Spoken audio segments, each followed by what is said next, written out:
Okay. Um, Good evening, everyone, once again. And it is very lovely to have you here once again in today's session. Uh, we'd be covering the lab part that was left yesterday. And personally, I'm very excited for that, sir. So, um, apart from that, too, yesterday's session was a very fruitful one, and I hope everyone else is also very gladly looking forward to it. And over to you, sir. Thank you. Let me share my screen and we'll start the session.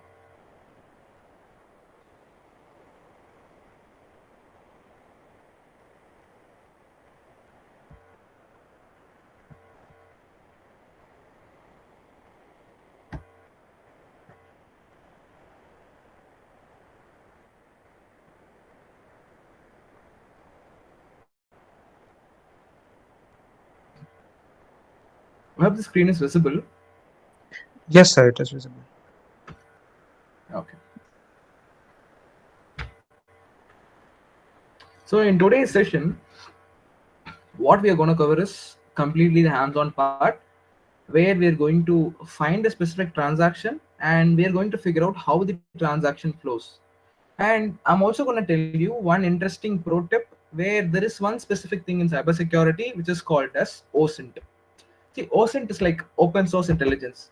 We can able to gather information which are publicly available, and we can use the information that are openly available. People don't know that their information is sourced online, but still we can get that specific data using specific tools, specific softwares, and we can use that data that we get from those softwares for our personal investigations. I'll teach you everything about that. First, let us have the hands-on. Like, first thing, we are going to analyze how a transaction could be traced down, how a transaction is recorded on the specific blockchain explorers, and what are the possible tools that are available which helps us to trace the transactions. Okay. So here I have a basic version. We all know there is something called as blockchain explorer. No matter what the specific blockchain network is, there are n number of blockchain networks such as Bitcoins. Binance has their own network, Ethereum has their Ethereum mainnet. So these kind of things have their own blockchain explorers. So we are going to pick one specific blockchain explorer, and after picking that, what we are going to do is we are going to take one specific transaction ID. If there is interaction, or if there is a flow of funds, for example, there is one person sending their this amount of cryptocurrencies to another person, they have their unique addresses, but there is one intermediate identification number, and that identification number is called as the transaction ID. This transaction ID is helped to trace. This is actually the kind of data. Using this data, we can find out what amount of transaction, how much transaction is being done, to whom it is being done. So we are going to take one from a public source or from open source areas, and we are going to investigate on that one source. After taking, which is the step 2, after completion of step 2, which is taking the specific transaction ID, what we are going to do is we are going to enter that. Basically, we are going to drop that transaction ID onto the blockchain explorer, and we are going to check the sequence of transactions using that one ID. So after entering the specific transaction ID, what are the details that we get? The first information that we get is the sender's address, which is the wallet that sent this amount of cryptos. The second information that we get is the recipient address. So basically, who sent to whom, that details we get. So how much amount, that is also be specified, and what was the transaction fee that was paid for the blockchain. If you initiate any transaction over blockchain, you have to pay specific amount as the transaction fee. Yesterday, one person, he asked a curious question: how do these people earn using Bitcoin mining, or like how do they get free money? It's not like free money. These kind of transaction fee is accumulated when the transaction is taken place, and these accumulated transaction fee, from these transaction fee, one portion is given to the blocks that validate the transaction. That is what they get as a reward for their specific mining. So after finding these details, Once you get one address or two addresses, you can still more dig deeper onto that address. Again, you can find more information. You can find the flow of funds. Using that, you can actually trace the entire workflow, how the funds are actually going. So next, you can analyze the pattern, and by once you get the flow, you can automatically analyze the pattern. And final step is identifying the potential risk factors and identifying where this goes and getting still more additional information and closing the case. So this is how the workflow is. So let me start with this one first. So in this scenario, I'm gonna take bitcoins because bitcoins is one of the most popular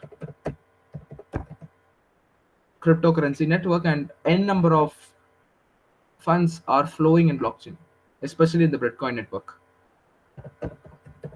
If you just go to Chrome and if you just type Bitcoin Explorer, you can find n number of Bitcoin explorers, and you can pick any one of them. All plays the same role, but the information that they give slightly differs. And these are certain information about the blocks, how much transactions are being taken place. These are some basic open source information. Let me go to this transactions, and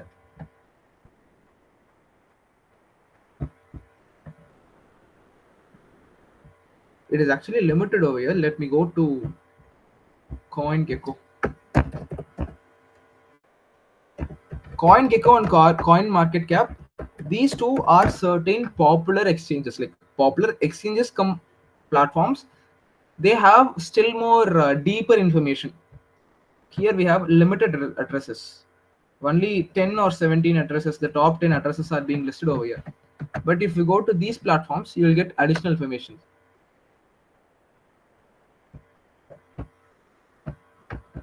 You could see a specific search bar here, and if you click on Bitcoin, you could see what is the current market cap of Bitcoin.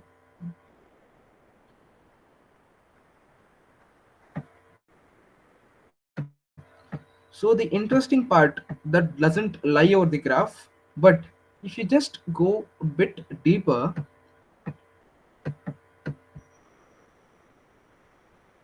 just give me a minute, it is loading. You could clearly see all the kind of transactional flows down.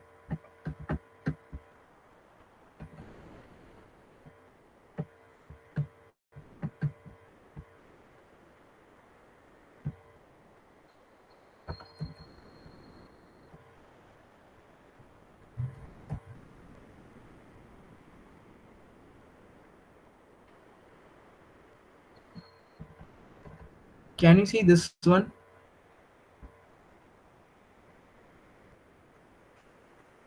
Can you see this data over here, which states which exchanges has which much amount of volume of bitcoins and what is the price they're actually having? This information we don't need, but we need this information, which is volume. If you look at this flow, we get specific information regarding the stake of the specific exchange. This is a centralized exchange, but if you go, just give me 1 minute. Let me take that transaction flow.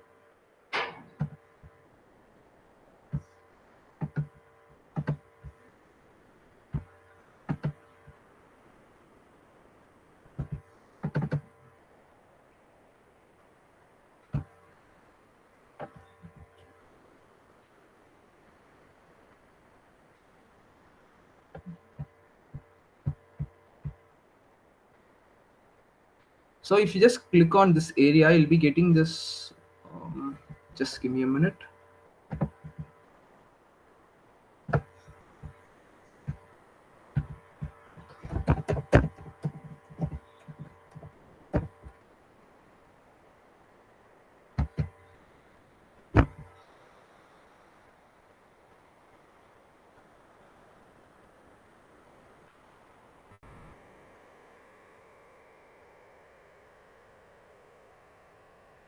Sorry, sir, I joined late. What I am understanding is that any transaction has some transaction ID and that you are searching in a public domain, that how to search, right? Exactly. Basically what we are doing is, we rather taking a dead transaction id, I'm just searching for a real time transaction id so that it will be easier for us to understand. If I have some old ID, can I put in some website and get some information, just like you Yeah, have? if you have any transaction id, just drop it in the chat box. We can also use that, no issues. Do you have such one, any transaction ids? No transaction ID means in your PDF there is one ID was mentioned, no? That is a dead id, but yeah, we can also use that. But I'm just looking forward for a real time id. Yeah, this one, I'm just looking for a larger stake. Can you see this? Yeah, this one looks good because This transaction fees is paid to whom, sir? transaction fees is paid to whom?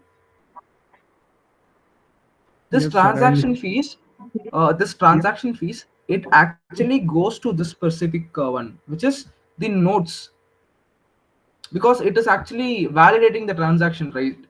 So that is what. Yeah, this one is having good. Like actually, I just got this address. This address is having around 54 BTC. Can you see this?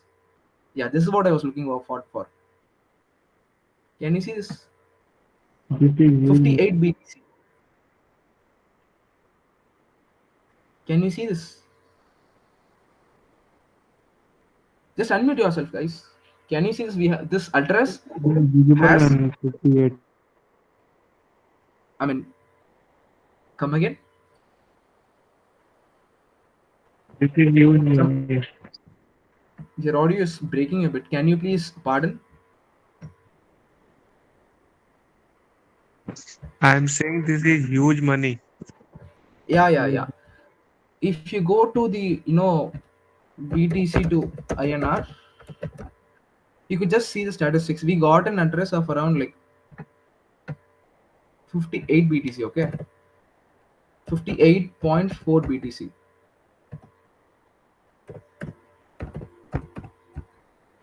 and this is what it's worth in Indian currency, which is around 48 crores, which is around 48 crores. And what we'll be doing is, we know there is an address over here, right? We can just check this in multiple transactions. OSINT BTC scan.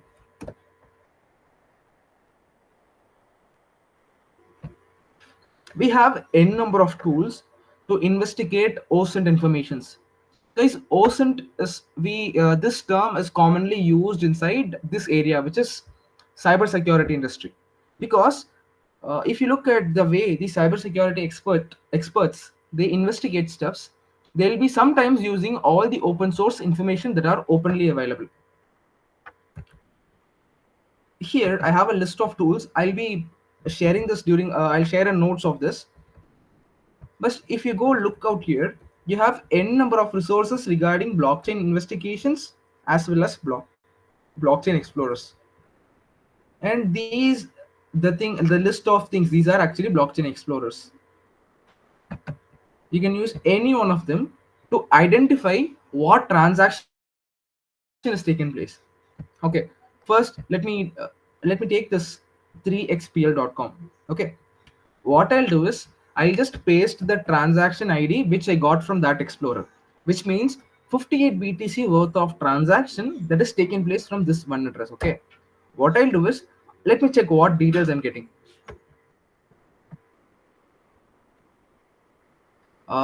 Yeah, we know that the outputs over here, this is the input, which means from this address this amount of funds is being received, and this is equivalent to around 56 lakh, I guess. Yeah, 56 lakh dollars. And this is one information that we are getting. But using this, what we can do is, we can just copy this and you can create another instance of this. I'll create another instance of this BTC scan. I'll copy this, I'll paste this, which means I'm creating another tab.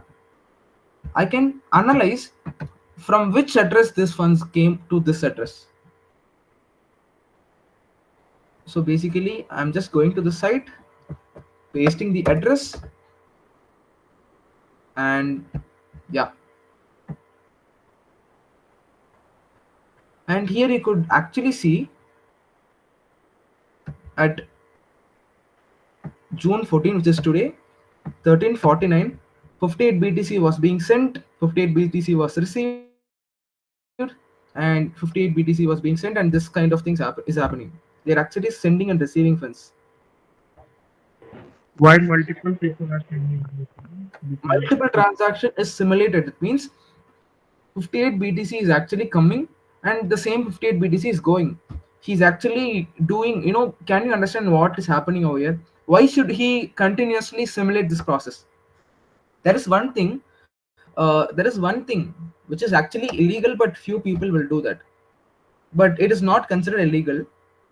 If you look at the price difference, if you look at the price difference between exchanges, one exchange will have price one price of BTC. Another exchange will have a slight lower or slight higher price of this BTC. Okay, so what these people, huge investors, they do is they just call it as arbitrage trading. What is arbitrage trading? They basically get information. I mean, they have a huge hold of bitcoins or any sort of crypto. Using that crypto, what they'll do is they'll purchase BTC from the website, from the exchange that is super low, and they'll automatically sell it so fast in the exchange that is good. Let me show you one thing. In this coin market cap, previously we saw this now. Can you see there is a price difference over here? Here we have $96,485 in Bitkit. But if you go to this Upbit, we have $98,000. There is actually $2,000 now. The difference, the price difference between these two exchanges. Can you see this? 96,000 and 98,000. Probably there is around at least a minimum. The pair is different, but probably there is a minimum of like $100 to $200 saving per Bitcoin. Just think of this calculation. We have 58 Bitcoins.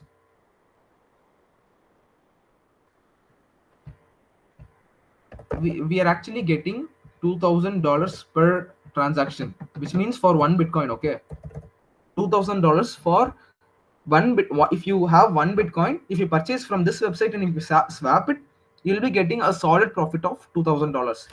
If it is for 58 Bitcoins, this is the profit that they make, which is $1,16,000.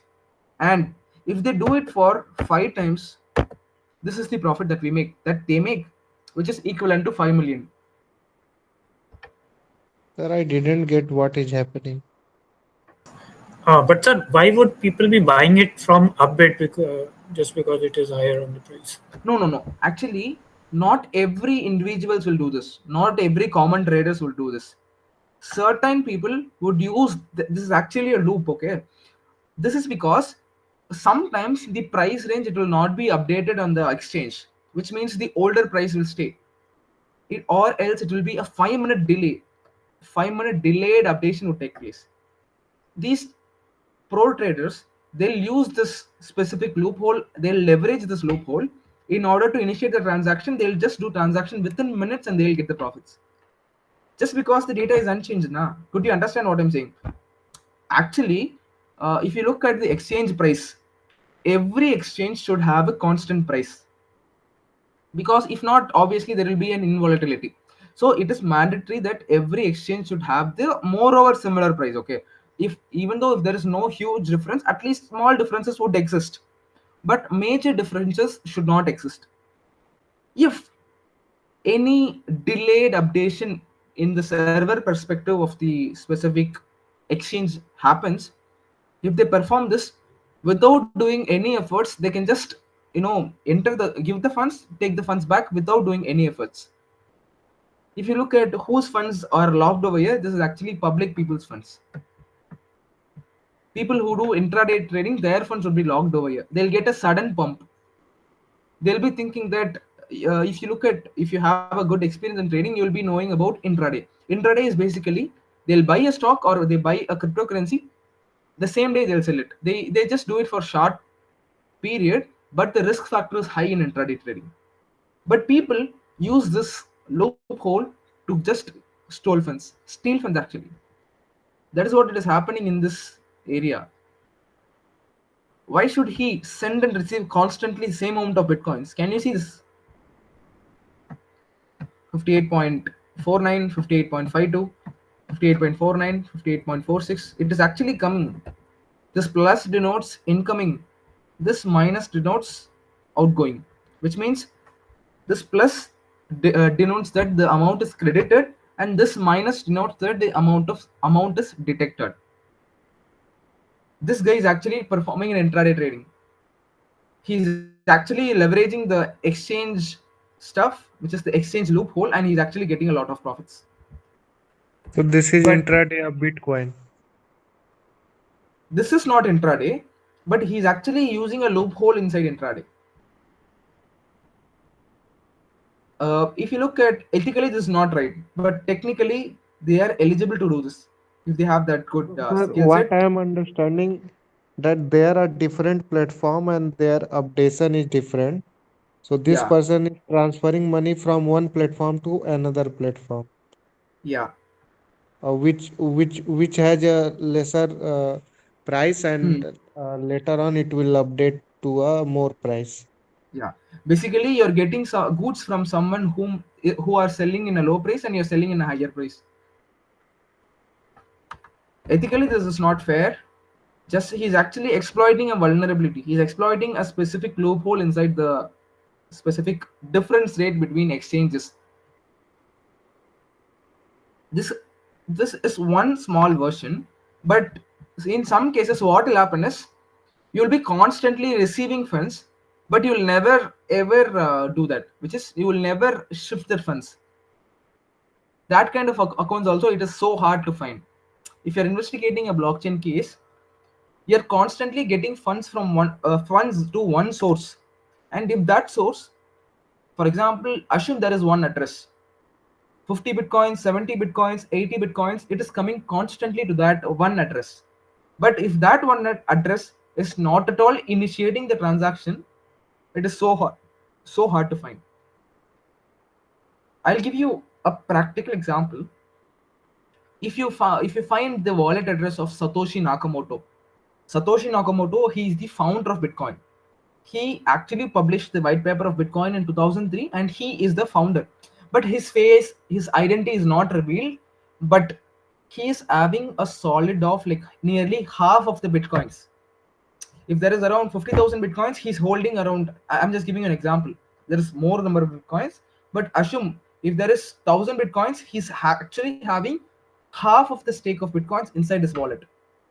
If he uses his wallet and he is converting that entire bitcoins into cash, he would be the 15th richest man in the globe. That amount of bitcoin he holds in his wallet, but he never uses that. Let me even show you that.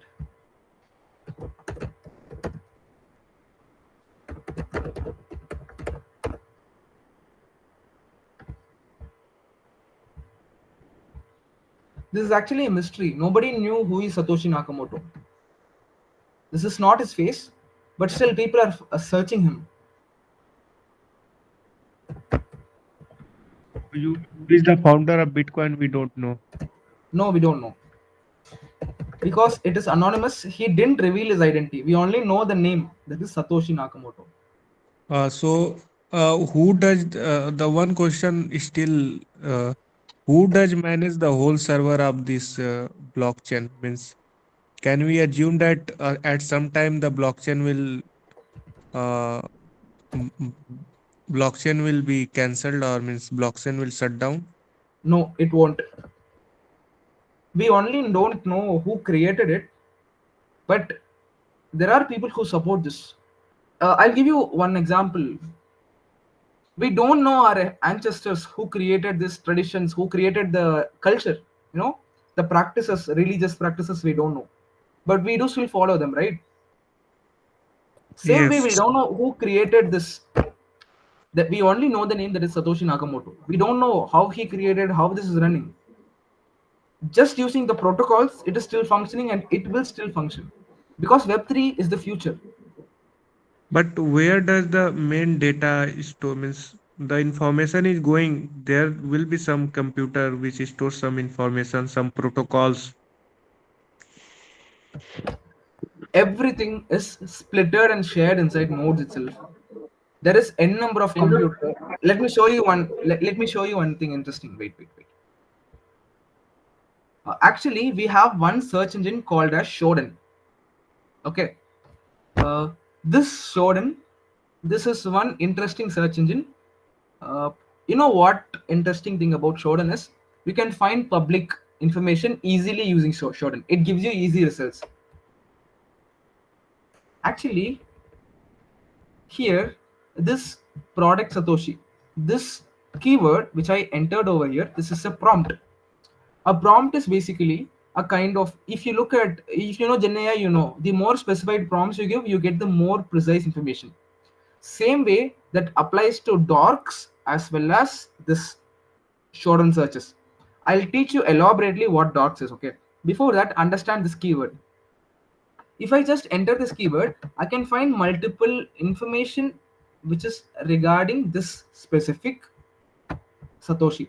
Satoshi is actually, if you take one Bitcoin, it is split into small particles that is called as Satoshi. If you look at the Satoshi keyword, there are this number of servers. In US, we have like just, this is actually one keyword. We have like more than thousands of keywords, but using this keyword, if I find for servers, we have 3000 servers in US, 1500 in Germany, France we have 433, Netherlands. This is one small keyword, okay, but we have a total of 8800 computers just by using this keyword. But I'll show you another interesting thing. I took a specific information about all the possible computers, which is the Bitcoin nodes that are running. Here you could clearly see this one is this is in Italy. So you could see these are the servers that are actually running. No matter what, this won't shut it down. Your data would be splitted. Each and every transaction, each and every record, each and every transaction ID, every wallet address, everything, it is available on the cloud and it is available on these systems. Even though if all the systems, like 90% of these systems shut downs, still Bitcoin will remain. So this is a one computer it's somewhere in US which is helping in this tradition of the Bitcoin, right? This only validates the Bitcoins. It doesn't create or it doesn't enhance Bitcoin. It just regulates Bitcoin. That's it. Okay. So why some person will open this? He will require some money for electricity bill, etc. What will be benefit? So If you are these create, are that's what you get reward na. If you open a server like this and if you work on, like if you start a server like this, automatically automatically it will cost you your electricity bill. Automatically it will cost you your GPU, because the power is the most important thing when it comes to this servers. You need okay? So super this is the high. Bitcoin mining. Exactly. You get reward when you bind. They pay you Bitcoins if you establish servers. Basically, you're trading your power for Bitcoin. Could you understand the point? Yeah, I get the point. The that transaction fees might come here, maybe. Exactly. Okay. The transaction fees is paid to the servers and it's paid to the network, which means if your computer is validating transaction, you can also earn Bitcoins. But the one thing that you have to make note is you need a lot of GPU power. That's why most of the crypto miners, they use this 4090 RDX GPU, because that is one of the fastest. Na, they'll have a rig. They'll call something called as rig. In this rig, they'll be holding like 10 or 12 4090 or 5080 GPUs, they'll connect all the 10 GPUs to one system and they'll mine in that. Because in Bitcoin, it is purely about the power, computational power. Why not government uses his supercomputer to mine Bitcoin if the money is there? Means no government has ever interested to mine with his supercomputers. Because, good question actually, no government took interest in doing this because there is no centralization. This Bitcoin is completely decentralized. The advantage of decentralized is you don't need to pay taxes. If government is involved in this, obviously there will be tax exemption in a higher rate. If you look at, there is the law passed by Indian government, which means they see the cryptocurrencies as an asset, not as a mode of payment. You have to understand, Indian government is looking crypto, they are seeing crypto as an asset. That is the bloody reason they're having 30% tax on cryptocurrency exchanges, which means if you're about to convert one Bitcoin to INR, in that amount you have to pay 30% as tax. Okay, but if you look at countries like USA, they does not promote this Bitcoins, but they permit Bitcoin transactions. Even Tesla, they accept Bitcoin transactions. Tesla by Elon Musk. if Okay. you if they indulge in these kind of web3 projects, automatically there will be huge loss in taxes. If there is no tax flow, obviously they cannot give anything to they cannot develop the country. There will be a lot of plans will be cancelled. That would prevent the economy. That's why they don't indulge in these kind of activities. If a tax exemption could be made using this, actually a lot of people are doing this. Still tax exemption is going on using Bitcoins. I to admit, money laundering is also going on with Bitcoins. N number of money laundering. Even I found certain cases where they are actually holding tons and tons of Bitcoins. They're just converting their cash into Bitcoins, and they're just storing this without paying any single rupee tax. They're holding this. That too happens. What if everybody started to use this? If government legalizes Bitcoins, everybody would start using Bitcoins, then automatically nobody would pay taxes to the government. If there is no taxes paid to the government, people who know about crypto, they'll save money. But people who don't know about cryptocurrency, obviously they'll be stagnated. More taxes will be laid on them that will collapse the economy. It might happen. That is the reason they are not legalizing these cryptocurrencies. It is not illegal. Using cryptos is not illegal, but certain illegal activities indulge the use of crypto. That is why they're just not legalizing it. Okay.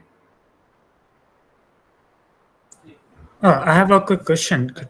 Okay. Mining. So mining means collecting all the transactions, validating them, ordering them, and then putting it, creating a block, right? This Hmm. whole process called mining. Exactly. And since there are many nodes, they all will be trying to create that block.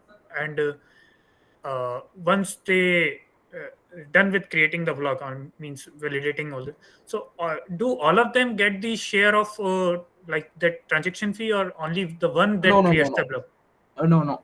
That is why Satoshi Nakamoto, he cleverly made a move over here.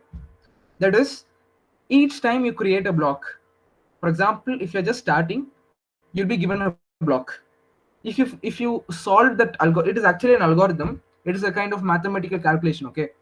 Once if you solve that, automatically you can able to validate transactions. If you solve one level, when you do for the second block, automatically the hardness, the complexity of the algorithm would be increased. Again, this goes on.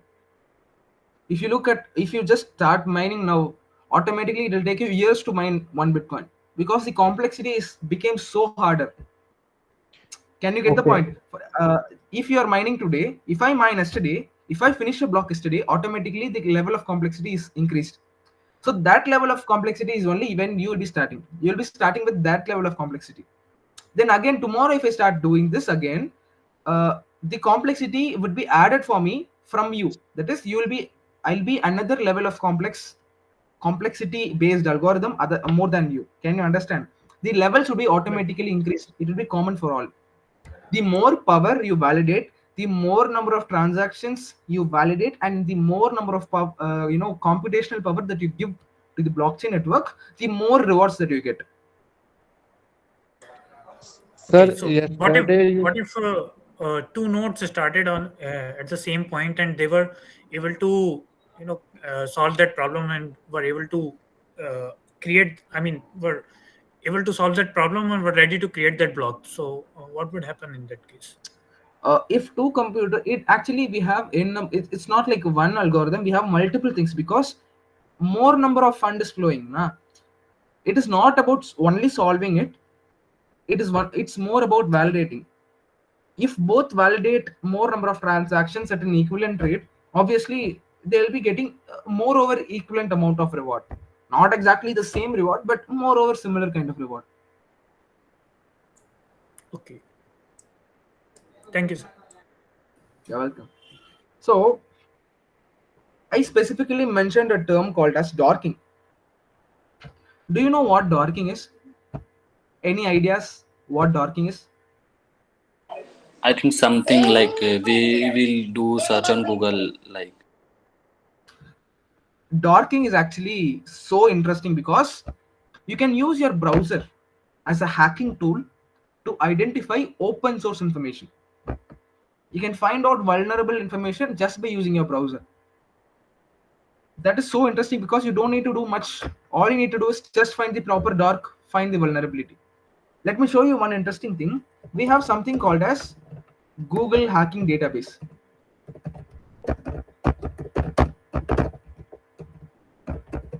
This Google hacking database is actually backed by Google. This is the repository, or we could probably say this is the library. This is the library of all the docs. You could see these are just one line words, right? Would you believe if I tell you we can hack public cameras using this? Honestly, we can do that. Would you believe if I tell you that just by using one specific piece of code we can hack public cameras? Would you believe? Unmute yourself, let it be interactive. Would you believe? no. There is something called as this .html. Actually, if you go to any kind of there is actually, if you look at the cameras, there is two type of cameras: wired cameras and wired cameras.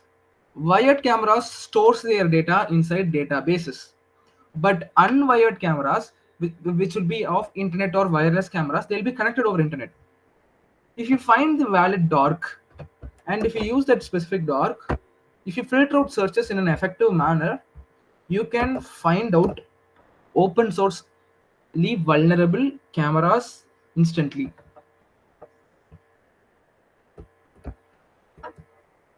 For example, this dork is outdated dork. Sorry, give me a moment.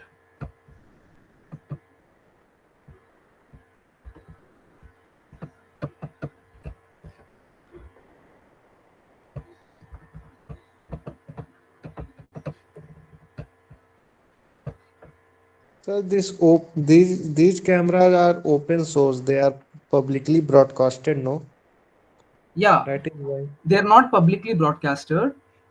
They are actually private cameras, but due to the vulnerability that has existed, they became public. We are not aware that these are publicly available. So the new camera company definitely have fixed this issue, right? If we go to buy the new cameras.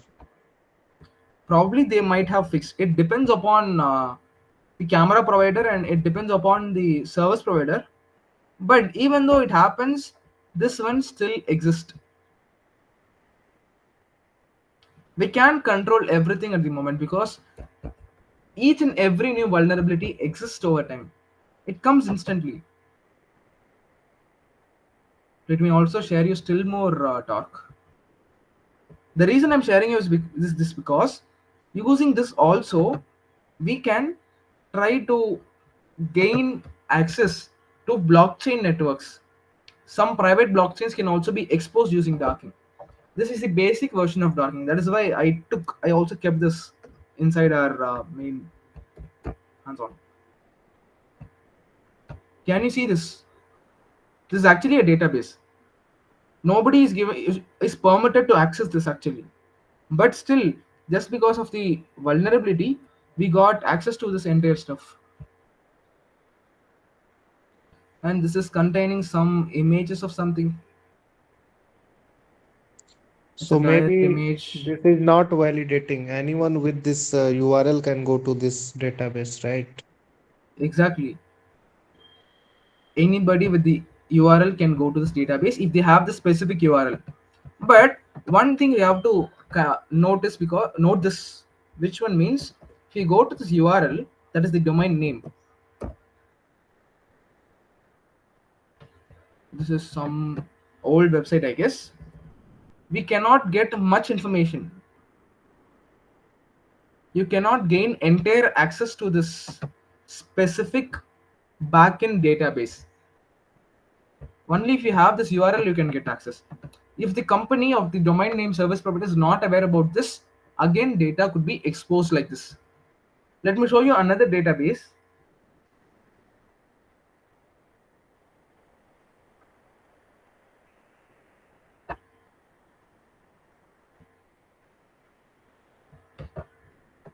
Let me check with this doc.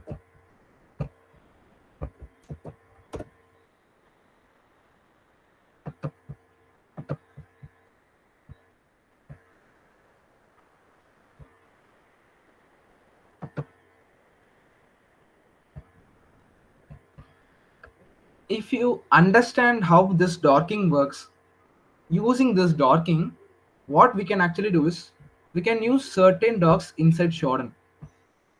Shodan also helps us to identify public information. If I just search for this .shtml, sorry,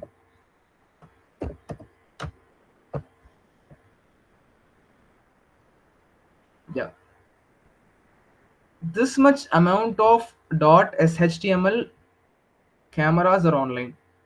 You can access these cameras without even having the admin privileges. You could see more than 1,500 cameras could also be accessed. Same way, we are even supposing we are having the potential to gain access for this specific cameras.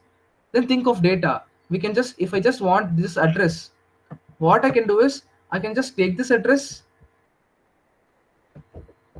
I can search, is there any open source information that is available with regarding this address or anything that is similar to this address. But most of the time, if the address is not, if the pattern is not recognized, we were discussing about the pattern flow yesterday. If multiple transaction takes place in a same pattern, or if one group of organization is using a specific pattern, it is easy to identify the pattern. If that pattern exists, we can take this and we'll be getting multiple results that this kind of information is being passed from these websites. Using these open source websites, that is this BTC scan, BTC explorer, and a lot more things, we can actually identify the exact workflow. So this is how it is done. Can you understand why did I use docking over here? The method that I use here to gather some information regarding the address, that is called as docking. This is how docking works. Could you understand what docking is, why docking is used, how docking can be used in our scenario? Can you understand this? Guys, please unmute yourself. Dorking means something publicly available database. Yeah, docking is a way that helps us to identify publicly available information, vulnerabilities that are not openly available, but we can, it is still on live, which means it is still on the internet. You can break down those vulnerable endpoints and you can find those endpoints. That is what docking is. And using docking, we can get additional information regarding this specific blockchain. Can you get the point?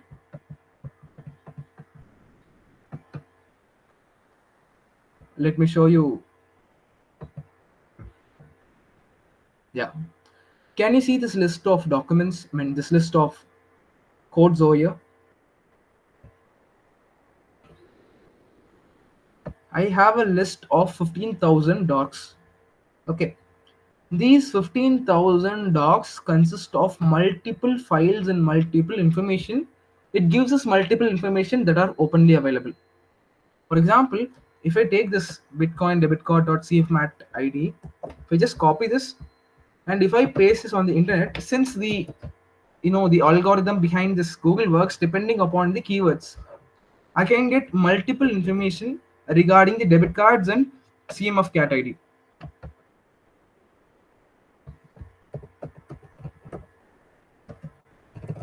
I can also include another keyword which is in URL.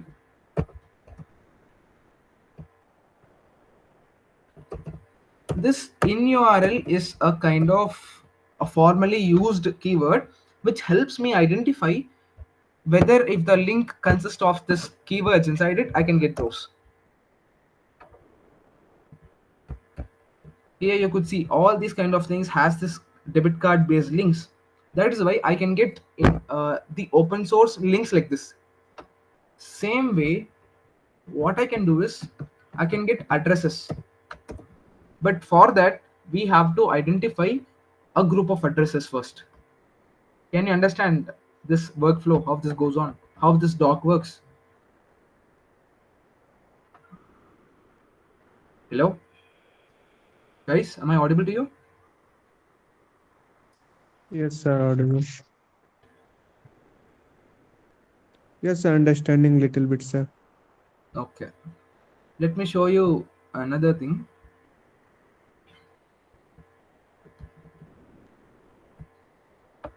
This is the repository of all the possible free open source on-chain investigation tools. We have multiple tools for multiple reasons, like each one gives us certain information. So these tools over here are clusterizers. We understood about what clusters is, how clusters are being taken, and how to identify clusters like in the yesterday's session. So these are the possible tools that gives us information regarding the clusters.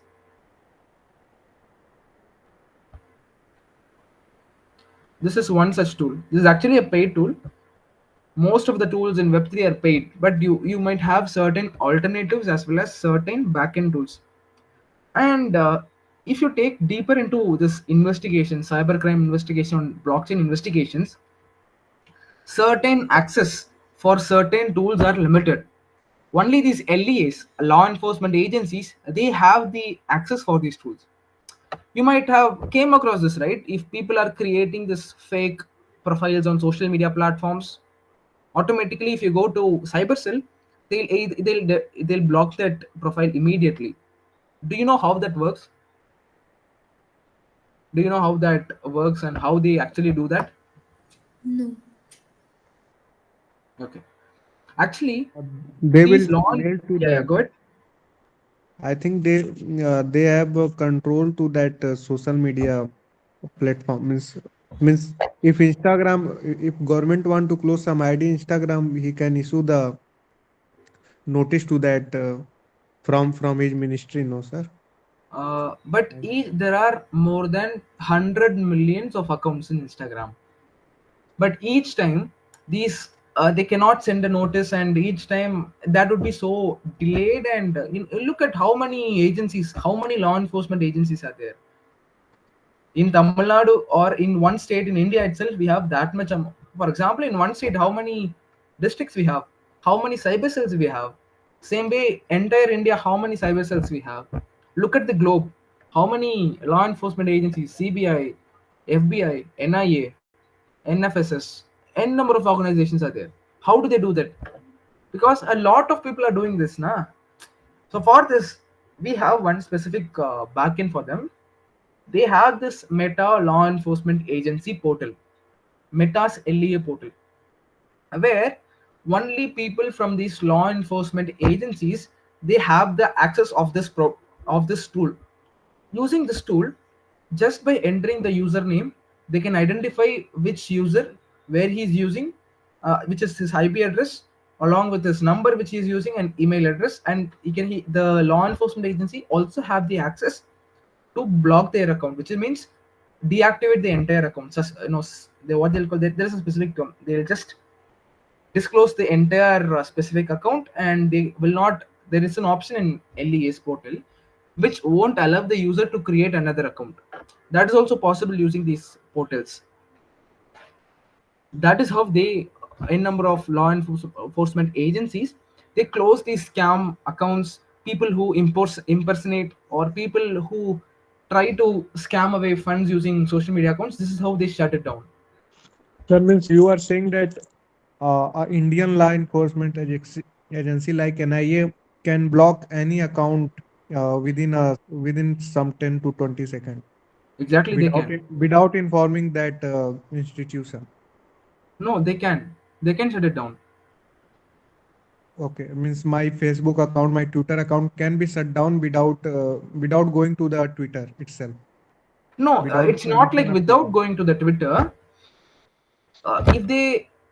If they process your request of closing automatically, if they have that valid proofs, automatically they can close it, because they'll be closing you on behalf of one suspect, right? Either you are impersonating someone, or you're spreading violence or spam, or you're sharing some explicit content. On some terms, you'll be violating some conditions, right? If they But have the valid proofs that you're violating, why it is automatically they can happening? close it. But why it is happening? Sometime government claim that like Twitter is or YouTube is promoting something, and they are not blocking the fraud thing happening or some illegal thing to India happening on the social media platform, and government is requesting to that platform to block the users, but that platform is promoting that users. The reason is because uh, we can block certain accounts, but we cannot block the features that the app has. That is one thing we have to understand. The second thing is, if you regulate everything depending upon the government, the company will not get enough revenue, because that will limit the users. Obviously, that will limit a lot of users. Again, these will be reflected in the revenue that is generated in the company side. That will be also another factor that is influencing this. And again, if you look at the awareness that people in cybercell and people have, it is probably less. We are actually emerging. We began developing our cybersecurity into a stronger level. But if you look at the law enforcement agencies and cybersecurity departments that are there in abroad, in USA, in especially in FBI, they are well versed. They are even capable. They have that much good potential cybersecurity researchers. Even shut down dark web forums. In yesterday's case study, we saw that FBI closed the Silk Road. They have the potential of even closing a specific forum on dark web. So why not social media platforms? They could, but they should have the proper awareness, and they should have the proper measures to work on this. It's not like Meta gives this access. They have to initially do a procedure where they have to request access. Once the request is granted, automatically Meta will be giving them access. But most of the law enforcement agencies, only the main cities in India have that access. Normal small cities, they don't have. They have a small cyber cell department, but still they don't have all the privileges that these main city cyber cell departments have.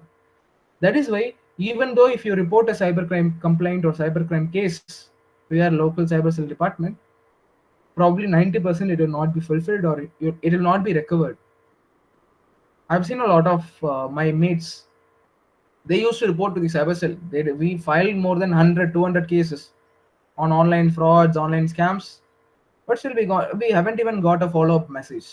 It happens because in number of cases, that is we cannot complain the cyber cell also, because they are flooded with complaints. If they get 1,000 complaints, how could they investigate each one? That is also one factor that we should think of them. But still, there are certain constraints where people get their recovered scam, like if they got into some scams, or if they got into some serious cyber crimes, they also got recovered from that too. This is the right scenario, this on present scenario of all the cyber cells in India. Certain cyber cells are actually excelling, but still, India need a lot of cybersecurity researchers, cybercrime investigators to enhance the security of our entire system. And the sad reality of India's security is that NPIIC, this NPIIC is the organization that handles all the government websites in India. Entirely, they are the only one who is responsible and they are the one who handles this. But if you look at the security, if you go to any Indian website, any Indian government website, if you do penetration testing, you'll be flooded with a lot of bugs. Even that includes some sensitive information too. It is because they are not properly handling data. Even one of my friend, he found sensitive Aadhaar PAN information, even passport information on a government website. It still happens. Even though he reported that to the NPIIC portal, there is no response from their end. That is how the security infrastructure of India is in right now.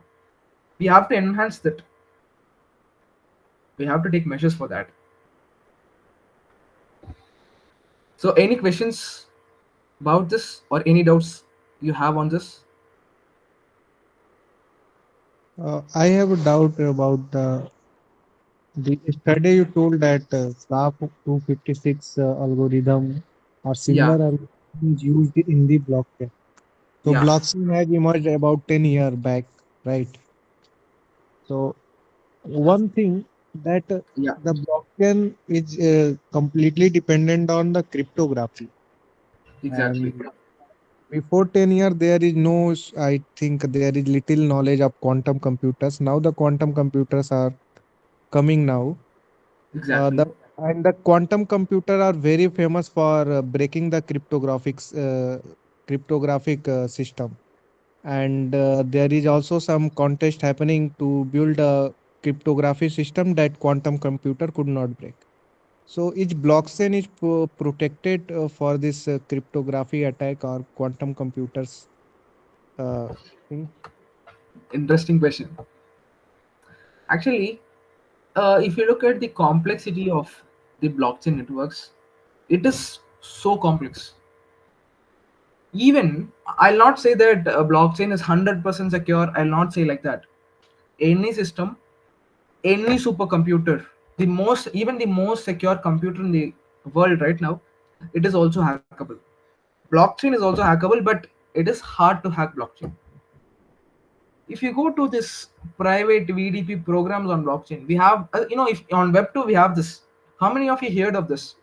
Bug bounties on Google, Apple, Microsoft. They have these programs, right? They just offer rewards for bugs they find on their applications. How many of you heard of this? How many of you heard of this, guys? Companies, they reward you with cash if you find valid bugs on their platforms. Have you heard of this? Yes, sir. Same Yes, sir. way, same way, blockchain also offers these kind of private VDP programs where you'll be paid in millions of dollars if you find valid bugs on blockchain. Can you get the point? Okay. Similar way, they're also enhancing the security of blockchain. It is also taking place in Cybesecurity. It is not like the protocol that established in 2013 that is going on still now. No, it is gradually increasing. The security is also gradually increasing day by day. It is becoming efficient. It is becoming more secure as the time passes.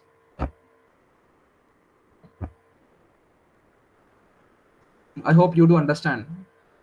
Yes, There is sir. chances that you can And hack, the but it is protocol is so being hard and changed. tedious. The protocol is constantly changing, just like the company's systems change. Exactly.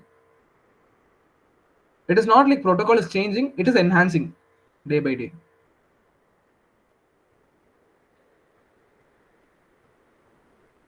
Any other questions?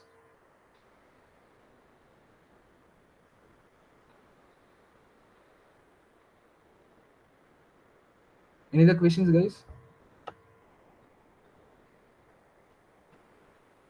No question, but in chat, one student is asking that is there any history of blockchain hacking? happened?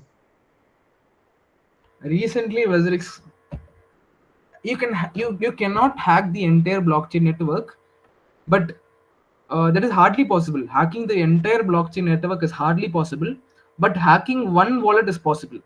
That is what happened in the WZRX recent attack. Let me show you.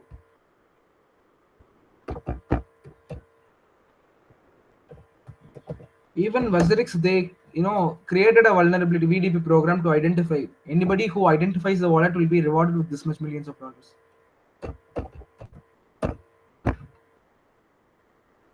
This is what happened. $230 million is stolen in crypto.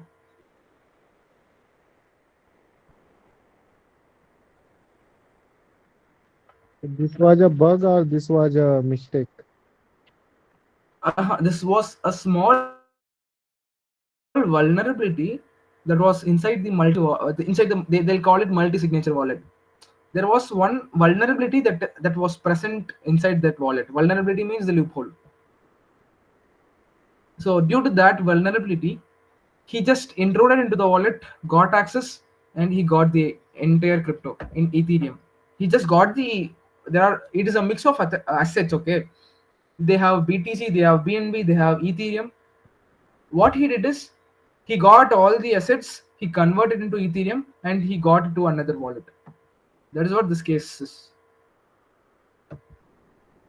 This is the amount of Ethereum, 59,000 Ethereum. One Ethereum And is worth of like they were they 2005. were Yeah, what? they were caught off or not? No, the person, they're still searching the person. It is not possible to find him. It is hard to find him actually because he is using But, mixers. but money is used, so definitely or they will use the full power. Exactly.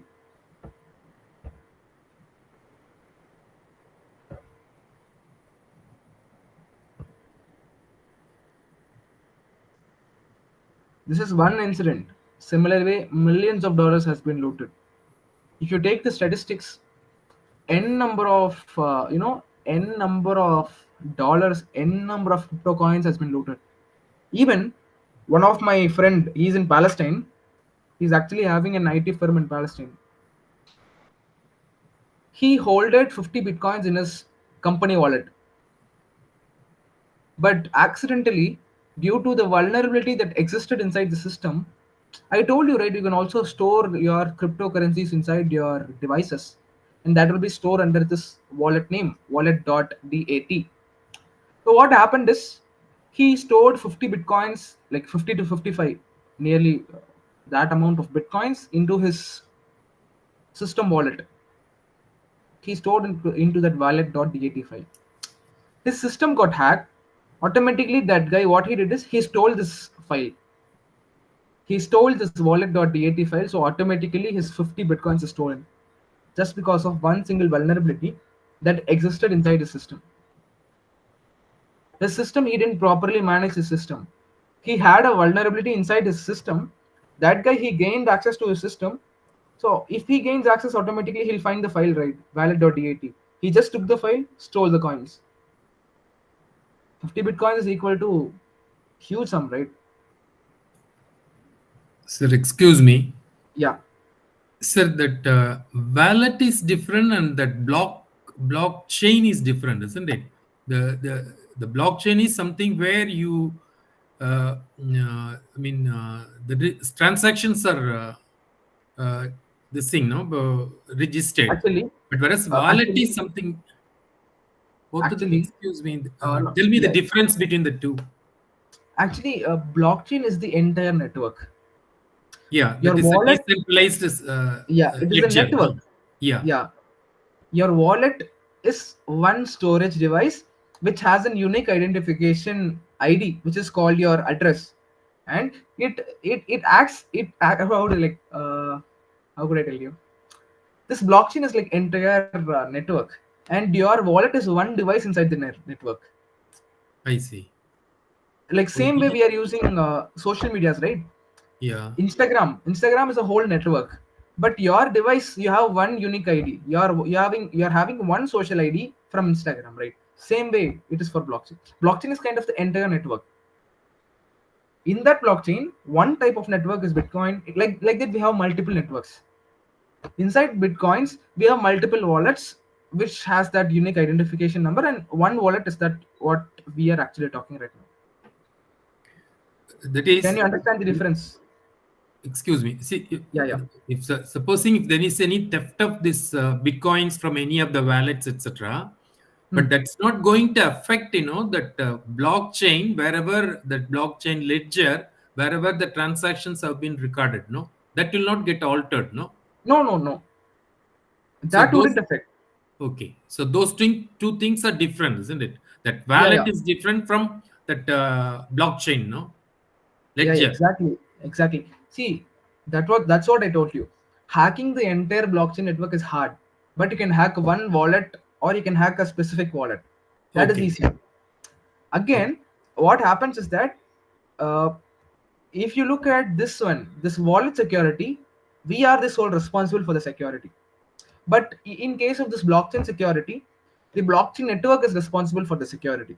In order to enhance that blockchain security only, they are laying this kind of vulnerability disclosure programs. I told you, right, they are offering this much amount of bounties for the bugs they report inside blockchain.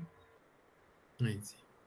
And another interesting part about this blockchain is it is Web3 na. It is built on programming languages that are not on Web2, which means how many of you heard of this term Selenium? The programming language they have Selenium. Selenium, no sir. Exactly. I see. Solidity. Any ideas? Yeah, Like, yeah, we hear. yeah, these are Writing is yeah, these are programming languages that are used to build Web3 applications. The protocols itself would be different. So it is that's what makes it tedious to hack Web3 protocols and Web3 based applications. Can you understand? Yes. If it is Yes, sir. normal Thank web you. if it is normal Web2 application, probably it will be built at Java, or it would be built, the backend would be Java, the front end would be HTML, CSS, the basic things the full stack developers would build, right? Since we all know the full stack development, a lot of developers are emerging, we know how the workflow works. If the server has the backend of Java, we can use XSS, which is a kind of attack to exploit it. Or if the server is using SQL injection, we can use SQL injection. If the server is using SQL as the backend, we can use this SQL injection attack to extract the databases that are present. But for Web3, we don't have much resources. We don't have that much exposure towards breaking down the entire network because it is tedious and it is harder to break. Encryption plays a vital role in blockchain. Recently, even we since I'm the founder of Speclar, we we laid a foundation for a project which is called as, like, basically we'll be having two different nodes. We built that project under the name of Advancement in Information and Communication Technology. Basically what these two kind of things happens is, if I want to share some so sensitive information regarding the nation's security or regarding the defense or something that is so important and confidential, there will be this computer, my computer, and the receiver's computer. Okay. So what my computer does is, it will convert my data into encrypted format. After converting my file into an encrypted file with a so complex algorithm, it will break down the encrypted file into small chunks of data called metadata. It will actually first convert into metadata. Again, that metadata would be split into multiple partitions. Again, what I'll have is, I have 20 to 30 nodes, which means 20 to 30 cloud computers. So what I do is, I'll just place each portion. If I have this much amount of portion, I'll just place chunks of this portion in multiple computers. You know what is the outcome of this way of communication of data? Even the hacker attacks one system, he'll not get any data. Even though the attacker attacks, if there is 30 computers, even though if the attacker attacks 29 computers, even though the attacker attacks 29 solid computers and he gets the data of solid 29 computers. He cannot retrieve the data back because he will be missing that one chunk of data again. Another advantage, even though he hacks the entire 30 nodes, he'll have all the chunks of data, but he will not know which kind of algorithm is used on arranging this data. And even though if he finds the algorithm, he doesn't know how to decrypt it because decryption algorithm is also different. This kind of complexities happens if we use blockchain. So it is harder to break down the security of blockchain. This is a small project that we are actually working on. We are actually working on a product in Speclar, and even for a small scale product, it requires this much amount of intense hacking practices to break down the blockchain. So think of this huge network. Think of this huge complex networks. How hard it would take to break down. Can you get the point? Yes, sir. Yes, sir. Any other questions? But yeah. Yeah. You said that we can hack the one particular wallet, right? Yeah. That wallet we access through our most of the times what we means end user access that wallet through their mobile numbers or the login IDs. Means credentials. Exactly. Then does that know? Means how they hack create the vulnerability and access that through mobile number OTPs? How they get the data? Okay. Let me tell you one simple thing. There is Instagram. I'll take the best example, Instagram. There is a user who is using Instagram. Okay. It is so hard, it is so complex to hack the entire server of Instagram. But it is easy to hack that one user. Hacking machines is complex, but hacking people is easy. Hacking is basically the way of playing with human psychology and finding vulnerabilities. Think, assume there is a person who is having a crypto wallet. What I'll do is, if he is having this, let's say an example that he's having Trust Wallet as his wallet provider. There are n number of providers like Binance, Trust Wallet. These are providers, which means service providers who provide you the wallet address. They assign you the wallet. Okay. What I'll do is I'll replicate the same exactly similar application to this specific web application or website similar to this site. Then what I'll do is I'll just send a message to them that your wallet is being hacked. Just click on the link to retrieve your wallet. If I send this kind of link, this is called as social engineering. You play with the psychology of people. You play with them and you make them vulnerable by using your psychological tactics. By doing, if you, assume that you are using Instagram, if you are getting a message stating that your Instagram is being logged in this area, please click on the link to sign out your devices. If you click on this, automatically what you will think? You will think that somebody is trying to log into my account. I have to safeguard my account. So automatically what you'll do, at this next second, you'll click onto the link.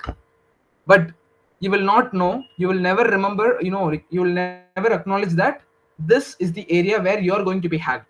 That link would be a phishing link or any malware or any Trojan, which will come into your device, extract all the data from each and every letter you type to your front and back camera access. That is also possible. Even the microphone, right? People do hack cameras, microphone, everything is hackable. Even they could even screen the screen share of your device.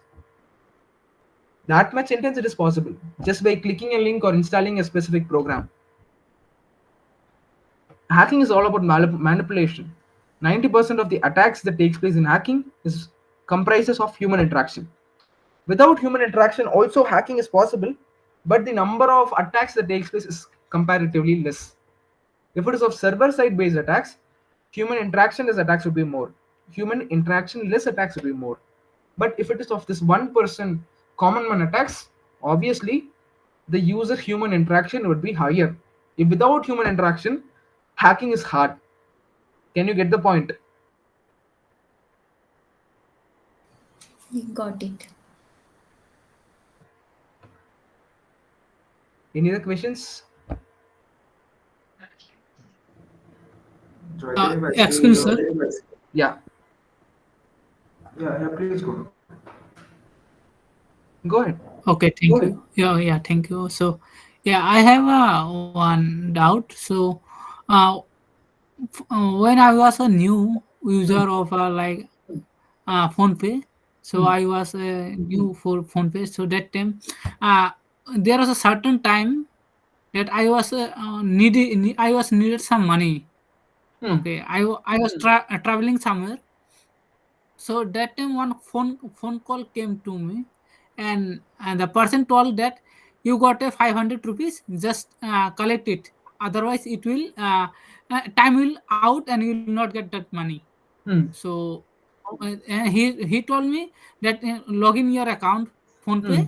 So I don't know how he knows that I am using phone pay. So I just open. Actually, uh, this is actually basically a kind of scam. Somewhere your data would be exposed. There will be certain databases that would be leaked. Okay, if even though you are having your data safely, sometimes the websites that you go, the websites that you visit, will also have information about you. For example, I'll give you a real time scenario. If you're searching something, if you're talking something about a new phone, let's say it is an iPhone, if you're talking about iPhone, automatically you'll be popping out with ads of iPhone. How many of you remembered that? uh, Even I felt lot. If I am talking about something, automatically similar ads would be popped out. If I'm just talking about shoes, I'll be getting a lot of ads in Chrome, in Instagram, everywhere. I could see the ads of the product that I talk or that I search. How many of you noticed this? Yes, sir, I have noticed that. yes, sir. Exactly. Yeah. If you look at the way, yeah, yeah, go ahead, So, go ahead. sir, this thought, like we are talking now. Hmm. So maybe somewhere, like I am telling that I use iPhone. So maybe Hmm. these things are listening by someone like AI, or more powerful than AI. Actually, we are don't know. Okay, there is boundless something, experter than experter. There is expert than expert. So, sir, I want to continue that my problem. There was a little bit something I need to tell you. So so he told me that just open your phone and you will get 500 rupees. So I opened, and the pin was asked. So I Okay. entered the pin and 500 deducted from my account. Okay, so I was in phone call with him simultaneously. Hmm. So after that, I told him that yeah, money has gotten from my. I was in hurry also. Hmm. I was in hurry, and my my presence of my that time, Hmm. and I was also needed money. So Hmm. I thought that I will get 500. Yeah, it will be good for me. So I entered pin, and it happened opposite. Okay, Hmm. whether it will told me that again you got a 500, just take it that one. So I also foolish that time I again enter and 500 again clean. Then I understood that this is something is going wrong with me. So I have cut the call. Okay, so again he called me after half an hour. So he told me that you will get all the money, and just you pay again more 20 or 40. Okay, so this much amount. So at that time I also I something have taken. I have taken a recording also. I have, but I have taken a phone number and the transaction, all the details. Okay, so I have taken these all things, and I went to my nearest bank, post office bank in main Hmm. bank branch. So I told them that there was one someone is staying and doing something about papers. Okay, I told him these things happens. He told me no, don't, these things will not be solved. Even if you go to near police, they will not do anything. And bank also they don't care about these all things. He told me that he told that these things are so common in 2021. So I have a phone number I have saved in my drive, and also I have transaction. So is there any possible to come a technology that I may find that person maybe 40 years after? Actually, the thing that you had experienced is a cybercrime. Remember one thing: nobody will give you even one single rupee for free. Even Will you give me if I ask you something? Nobody would. No single person without any benefits from me will give you free money. If you hear something free money, that is a scam. And remember one more thing: if you look at these kind of scam approaches, they'll be having certain keywords: urgent, fast. They'll actually make you into a hurry. They'll create a rush in you, so that when you are in rush, obviously you'll forget certain evidences. You'll forget something. You'll forget how in that urgent phase there is a famous saying: whenever you're so sad, or whenever you're so angry, or whenever you're so happy, don't make decisions, because your thoughts will influence you. These kind of cyber criminals, what they actually do is they'll create a rushful environment. They'll create a rushful environment, and that environment will automatically make you to follow their instructions. And if you follow the instructions, automatically your money is gone. If you filed a complaint, there are certain regulatory measures within 5 or 6 hours of the transaction. If you initiated that, automatically you can revert the transaction. That is possible. But if it is exceeds 24 hours, you cannot retrieve retrieve the funds. But if you're filing a complaint, and if you're able to trace that bank owner account, and from the cyber cell support, it is also possible. Right now, like, it's been a long time. 2021, we have a 3-year gap. But if you still have the bank account, I will not say that it is not at all possible, but still it is possible to find him just by the bank account. If the bank account is live, and if we find which number is linked to the which, that is possible. If you go to your nearby police station, just tell them to find which mobile number is linked with this bank account. Even if you go to CyberCell, they'll help you out with this. Just ask them which mobile number is linked with this specific bank Sir, account. sir, such And a if fraud has happened to many people. Like one of n my number friend of calls are also happening, even I get a 40 lot of 40,000 several rupees has spam been calls. 40,000 rupees has been stolen. They have complained to the police station, Hmm. but the money has not been recovered. Neither the person has been caught. The cyber cell, the report has been done, and the other thing means there are many frauds and money is not getting returned to the person. Why That is it the is problem in happening? India. We don't have that much capable cyber security researchers in cybercell. Indian government, they are not taking enough actions for the security. If you look at the companies in India, and if you look at the IT companies in abroad, each year they'll split this 20% or 30% of the revenue for security, just to enhance their security. But in India, we don't have that. They won't. In order to get more profits, Indian companies, they don't invest on security. That is why there is less scope for security in India. But if you go for abroad, there is huge scope, tremendous scope. If we want to fix all these kind of scams, if we wait for someone to fix this person would fix, this person will fix, nobody's going to fix until or unless you create the change by getting the awareness about these kind of things.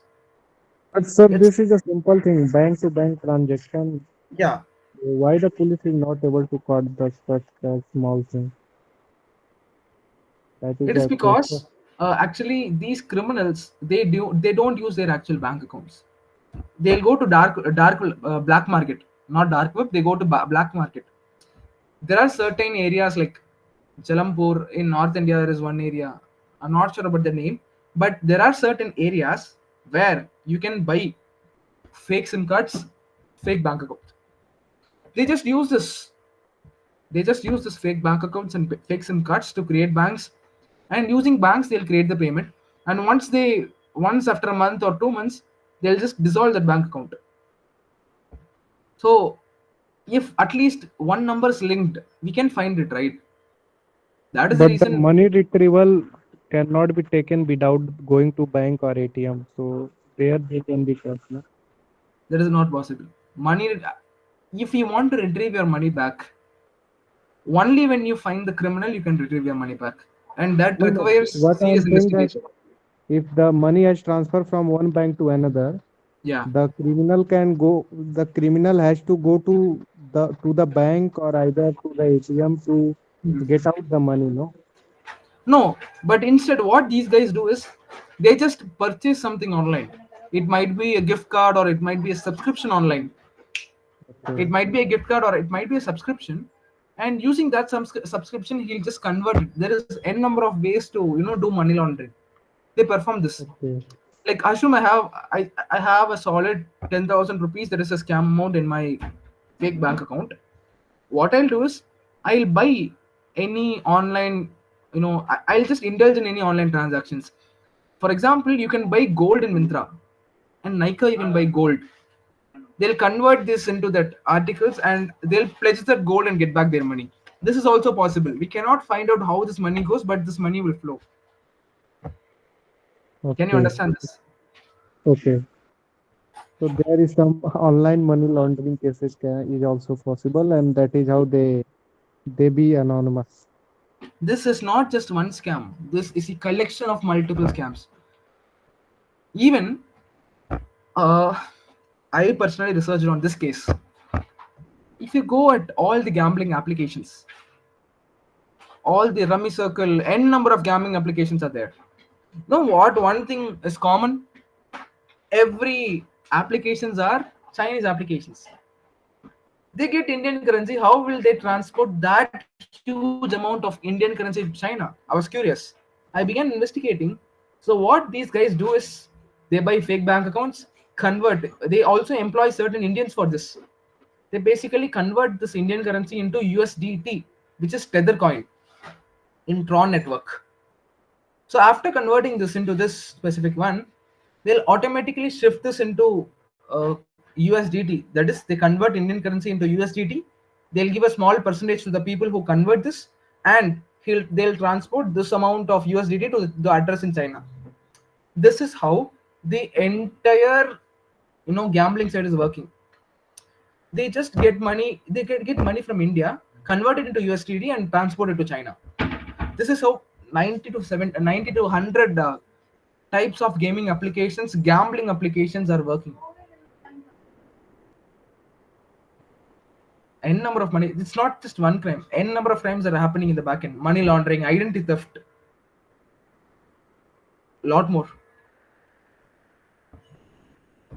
Okay, sir, got Could it. you Means understand? this gambling app, we means that these online apps, we can transfer the money from bank to these online app, and the online app can give money back, and they don't give this record to the government, and that is how Yeah. the person being anonymous. If they want to, if they want the record, they have to approach the company. And again, if the fund is flowing from two to different three companies, it would again be tedious to search just one. Right, sir. Right.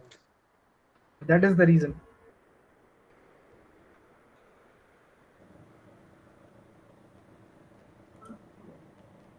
I see.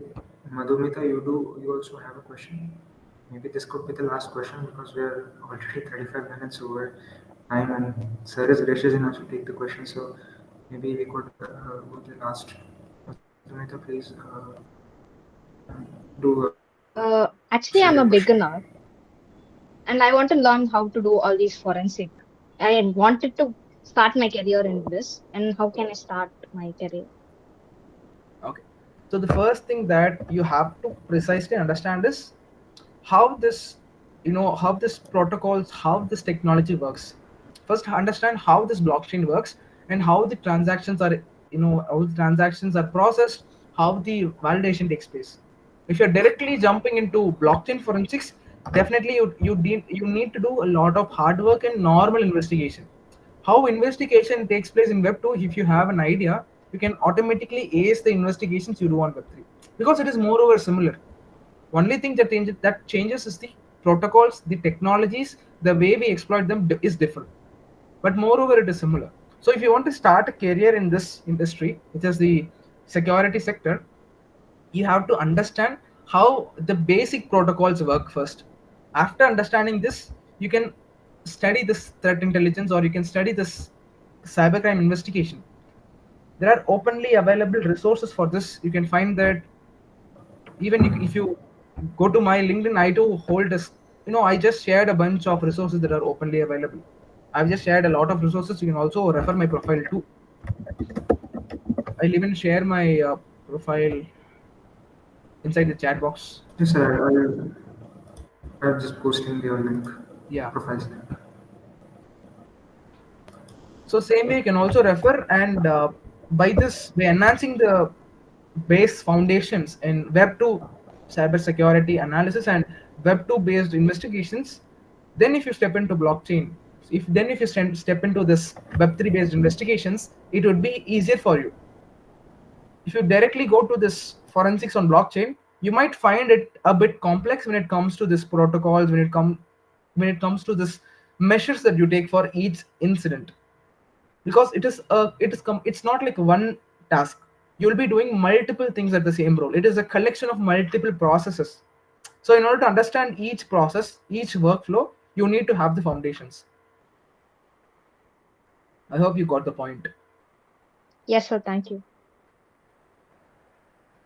So Okay. if you have any other questions, you can also connect me over LinkedIn. Since Chatrapur, he shared my LinkedIn on the specific chat, you can connect me over LinkedIn. I'll also clarify your queries on LinkedIn too. I'm actively available on LinkedIn. And Okay. we So got more than 40 minutes of your time, Chitrapur. yeah, I mean, ours is fine, but you giving us 40 minutes of your time is a big thing. So thank you very much for going so much over the time and being there for all the doubts and questions people have. That's That means a lot. And that's my pleasure. the two, thank you very much, sir. And the 2 days, the sessions were very interesting and did I feel would have helped in igniting that fire to learn more and get into this field. And I hope many of you people also pursue this field. If you do, please contact sir for more guidance or any questions you have. The LinkedIn chat is in the link. But it was a very lovely session. Thank you for giving out your time even on this day of festivities all around the country, and you were there present for us. Thank you very much, sir, for these two sessions and these 2 days of fruitful discussion and making us know about this field.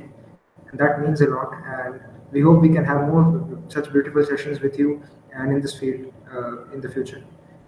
We'll also be rolling out a feedback form. So if you have any more suggestions on what you want to see the next time or any more topic you would like to cover, we may even try to do that. And we may even call sir for something more advanced, maybe if that time and everything persists. So Yeah. thank you very much, sir. That was a Will really there be good time more I had. session? Not in this series, but if you guys like, we could also schedule some other time, some other session regarding this. But no, it all depends on you. If you guys want it, we can have it. Yes, sir. Any practical session would be appreciated, sir. Surely we'll do. Okay. We'll plan accordingly, and we can. But that time, please give me more time, please, because 1 hour is too Yes, short. sir. Yeah, I mean, next time if that is the case, we could also have 2 hour session. That doesn't matter, so we could keep it at 2 hours. That might help Okay. you and all the students. Anyways, it was lovely to meet you here, and for now, this with this we come to the end of the session. So, good night, everyone. Happy Makar Sankranti again. Happy Pongal, and happy Lohri, whatever the name is for you. A good day to you and a good night, everyone. Thank you very much. Thank Thank you, you. sir. I'm so glad to take a session with like-minded individuals who are passionate and ambitious like you. It's my pleasure to. And the questions that you guys give me, like I've took a lot of sessions. I took a lot of sessions for n number of institutions, but I never encountered people asking this much questions which are so curious. Because whenever I used to when during my early stages, whenever I go to a session or whenever I'm listening to someone, I'll be looking forward to extract as much as information that he has. We'll be keenly observing and looking the raw knowledge. Okay, I felt the same in you guys. I felt the fire in you. So I'm so happy to witness you all on these 2 days, and I'm so glad.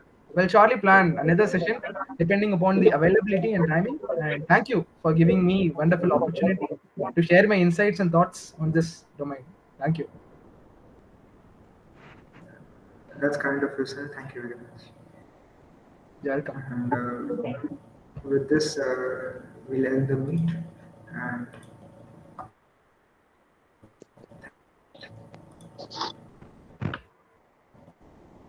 okay, you